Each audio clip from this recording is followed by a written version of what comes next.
guys, so ayan, papakita ko sa inyo kung gaano kaganda ang windshield design ng Tundra. So yan guys, umuulan sa labas. Hindi ako gumagamit ng wiper.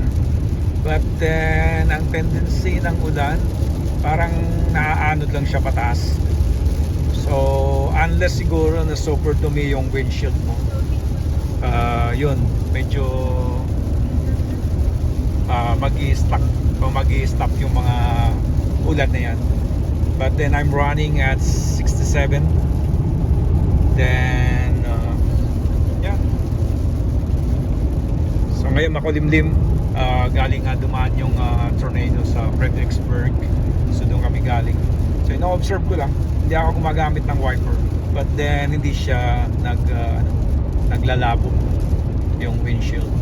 So ang ganda guys, ganda ng windshield ng Tundra.